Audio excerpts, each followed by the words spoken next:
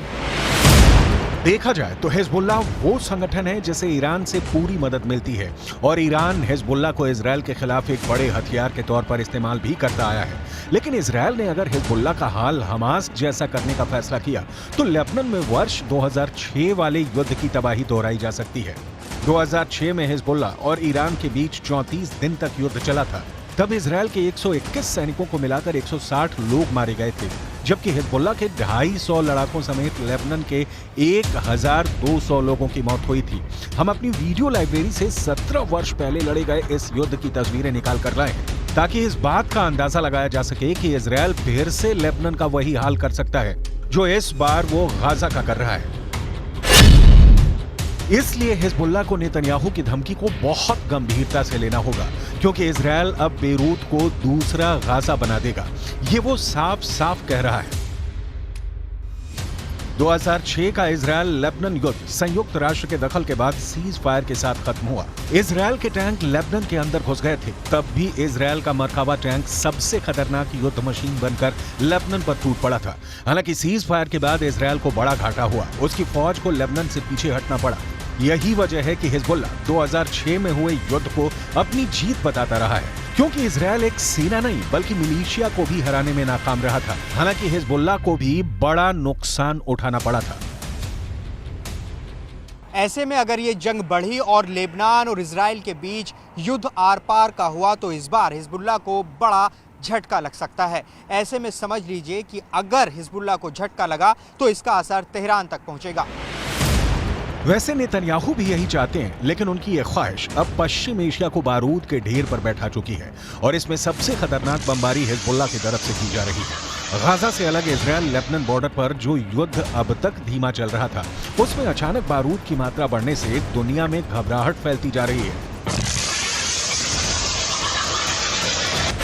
उसमें हिजबुल्लाह के 73 से ज्यादा लड़ाके इजरायल के अटैक में मारे जा चुके हैं, जबकि इजरायल के 9 सैनिक हिजबुल्लाह के हमले में जान गंवा चुके हैं। हिजबुल्लाह ने इजरायल के ठिकानों पर अपनी ज्वालामुखी वाली मिसाइल फायर करनी शुरू कर दी है। इस मिसाइल के बारे में नसरल्लाह ने बहुत डिटेल में बताया है ताकि इजरायल को पता चल जाए कि उसके उत्तरी बॉर्डर पर हिजबुल्लाह इस बार किस तरह के हथियार लेकर तैयार बैठा हुआ है।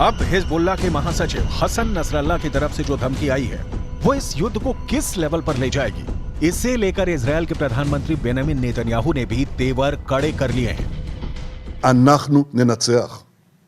אנחנו לא נעצור עד לניצחון. אני עומד בקשר רצוף עם נשיא ארצות הברית ג'ו ביידן. אנחנו מאוד מעריכים את תמיכתו, את התמיכה של הממשל האמריקני, את התמיכה של העם האמריקני. वैसे हिजबुल्लाह को लेकर इजरायल की मदद करने पहुंचे अमेरिका को बिना लड़े एक बड़ा झटका लगा है। भूमध्य सागर में अमेरिका के समुद्री बेड़े का हिस्सा रहे 5 कमांडो एक ट्रेनिंग मिशन के दौरान मारे गए हैं। अमेरिका के कैरियर यूएसएस फोर्ड से ऑपरेट करने के दौरान उसकी स्पेशल ऑपरेशन टीम यानी सील कमांडो दस्ते के 5 सैनिक एक हेलीकॉप्टर हादसे में मारे गए। इस वक्त इजरायल और अमेरिका के लिए 4H बहुत बड़ा खतरा बने हुए हैं। इन चारों H के बारे में बहुत गौर से समझिएगा, क्योंकि इन चारों H को ईरान का पूरा समर्थक है।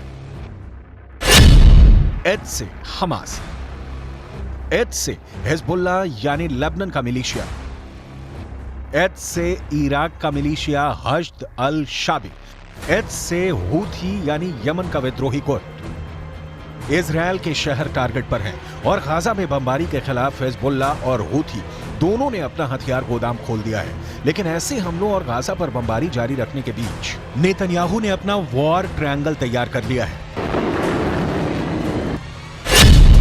नेतन्याहू के वॉर ट्रायंगल में सबसे बड़ा कोना गाजा में हमास का पूरी तरह खात्मा है। नेतन्याहू के वॉर ट्रायंगल में दूसरा बड़ा कोना लेबनान में हिजबुल्लाह का अंत है, जबकि नेतन्याहू के वॉर ट्रायंगल में तीसरा सबसे खतरनाक कोना है सीरिया, जहां से इराक का मिलिशिया हश्द अल शाबी इजरायल के बॉर्डर तक पहुंच सकता है।